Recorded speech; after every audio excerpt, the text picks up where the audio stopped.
So now we're going to do an example where we use hypothesis testing, but instead of the z-score, we'll use the t. I'm going to switch colors to blue now, because this is a very simple example that we can use from our last example. So if we're going to use the t, that usually means that we were not given our sigma. The problem will maybe say sigma is unknown, or we have to calculate it ourselves. So if we change sigma to s, and here in this calculation for the z, instead what we'll be doing is using the t. And the only difference is we're going to replace the sigma with the s there. Now notice, if we're asked the same question with an LOS of 0.01, is 82 the true mean, we can still do this problem almost exactly the same. We still have our 80 for the average, we still have 82 for the questionable 82 for the population mean, and now we're going to use 10 again for sigma. Now remember, this is just an example. Sigma could be different, but it's a nice simple example where we end up with 2, -2 for our actual answer. But all that's happening is in the problem set, you'll be asked or told that sigma is unknown, and you'll calculate the sample standard deviation, and you'll know that you'll use the t instead of the z, and replace here sigma with s instead. And our calculation still comes out the same.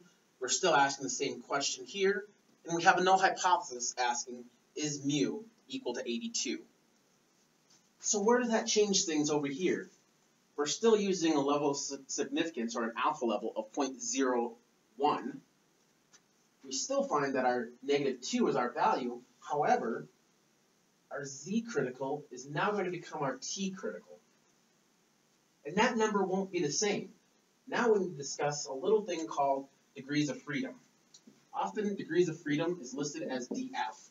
When we're making a t-statistic, we'll need to look up in the back of a book, or even online you can find many t-tables, and you're going to want to find the degrees of freedom for your sample. For us, since n was 100, we're going to subtract 1. Therefore, we have 99 for our degrees of freedom. So what we need to find instead of a z-score for this, since sigma is unknown and we had to use a sample standard deviation, is we need to find a t sub 99, or a t with 99 degrees of freedom. You can find that very close to the bottom of your book. I'm going to leave that for you to find. From here, it's pretty much the same as our last example. We're going to find this t-statistic, sub 99. We're going to place that wherever it belongs as a value. If we find that the t-value is to the left of our -2 on this side of the symmetric bell curve, then we'll also find again that we cannot reject.